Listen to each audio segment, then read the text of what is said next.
막힌 도로, 귀성객들로 북적이는 버스터미널. 오전부터 버스터미널에는 고향길을 재촉하는 귀성객들의 발길이 이어졌습니다. 며칠 뒤면 온 가족이 모여 반가운 얼굴을 마주할 텐데요. 아이도 그렇고 동생들 고생 많았네. 그리고 하여튼 올해도 좀... 자, 잠시만요. 설마 한 번, 아니 매년 하시는 그 잔소리 올해도 하실 건 아니죠?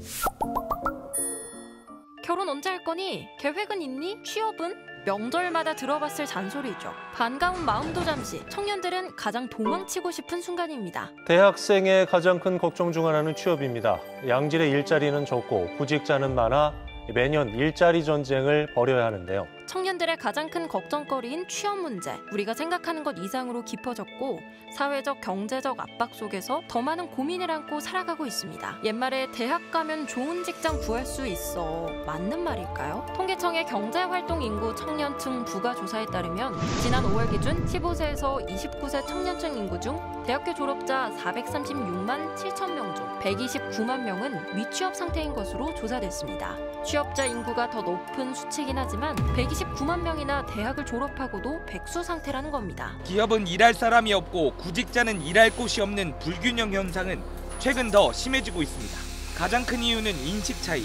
기업이 필요한 노동자는 서비스직이 40%로 가장 많고 이어 생산직과 사무직 등의 순이었습니다. 하지만 구직자가 희망하는 일자리는 사무직 비율이 40%가 넘습니다. 최근 질병이나 장애는 없지만 경제활동 인구 조사에서 그냥 쉰다고 답한 쉬었음 청년이 44.3만 명으로 역대 최고치를 찍었는데요. 이러한 현상의 원인으론 사회적, 경제적, 개인적 요인이 복합적으로 작용한 결과긴 하지만 그중 하나로 손꼽히는 미스매칭. 원하는 직업이나 일이 구하는 일과 맞지 않는 겁니다. 또한 대학 졸업자가 많아지면서 고학력자들 간의 경쟁이 심해지고 스펙 쌓기 과정이 길어집니다. 일자리가 적기 때문에 경쟁률 또한 좀 치열하고 힘들어진 것 같아서 기업들도 아무래도 채용 시장도 작년에 비해서 많이 좀 어려워진 것 같습니다.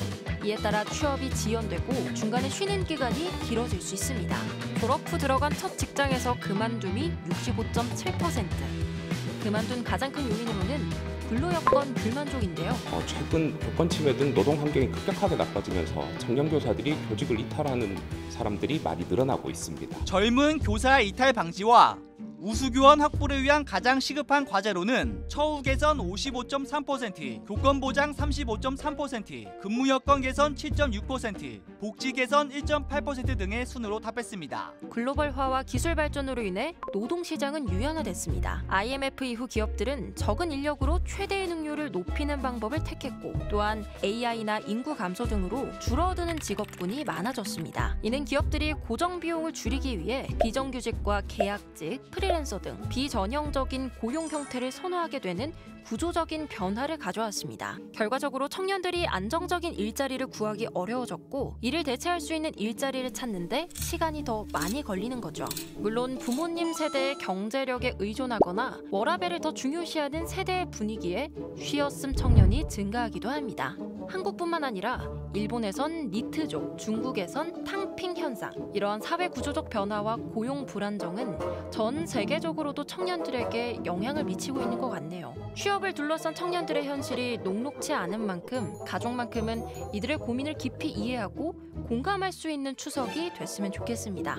과연 여러분의 생각은 어떠신가요? 응답자의 절반 이상이 스트레스를 받고 있다고 답했습니다.